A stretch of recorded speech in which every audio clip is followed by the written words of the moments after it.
दोस्तों, छत्रपति शिवाजी महाराज का एक वक्त ऐसा आया था कि उनका साम्राज्य डूल चुका था।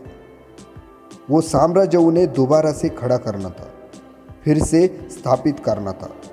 इसलिए महाराज दर दर भटक रहे थे, जंगलों में भटक रहे थे, अलग अलग रास्तों पर जा रहे थे, टीम खड़ी कर रहे थे।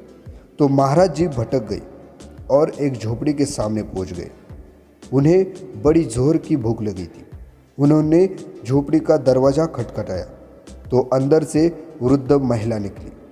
तो महाराज ने उन्हें प्रणाम करते हुए कहा कि माताजी, बड़ी जोर की भूख लगी है। आपकी झोपड़ी में जो कुछ भी हो मुझे पका कर दे दीजिए। ऊपर वाला आपको आशीर्वाद देगा, आपको बहुत सारी खुशियाँ देगा। माताजी ने कहा कि बेटा, तुम चिंता मत करो, तुम्हारे लिए खाना लाती हूँ, तुम आराम से बैठो। तो माताजी ने महाराज के लिए खिचड़ी बनाई।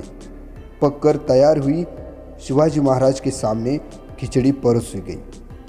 शिवाजी महाराज को बड़ी जोर की भूख लगी थी, इसीलिए उन्होंने फटाफट से उंगलियां खिचड़ी के बीचों बीच में डाल दी। खिचड़ी बड़ी गर्म थी, उंगलियां जल गई।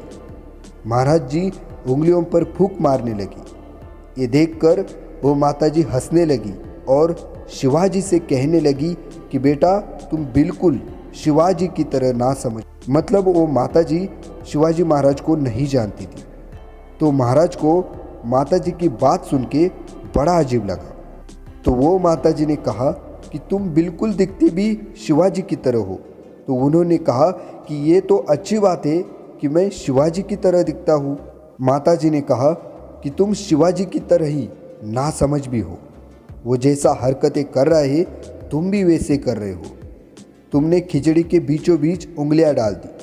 तुम चाहते तो किनारे से खा सकते थे, क्योंकि किनारे वाली खिचड़ी ठंडी हो चुकी थी। लेकिन तुमने खिचड़ी के बीचों बीच उंगलियां डाल दी और उंगलियां जल गई।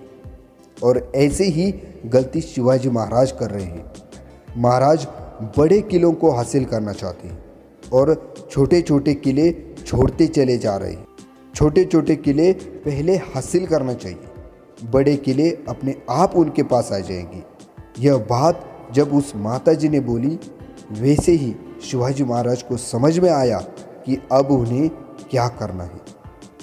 दोस्तों, उस दिन छत्रपति शिवाजी महाराज को लाइफ की सबसे बड़ी सीख मिली कि जिंदगी में बड़े लक्ष्य एकदम से हासिल नहीं होते। उसके लिए आपको छोटे छोटे गोल्स बनाने होते हैं।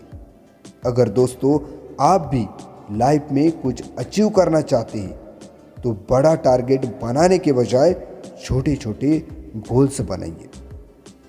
दोस्तों, आपको छत्रपति शिवाजी की यह कहानी कैसे लगी हमें कमेंट में ज़रूर बताना। और इस वीडियो को लाइक, शेयर और इस चैनल को सब्सक्राइब ज़रूर करना।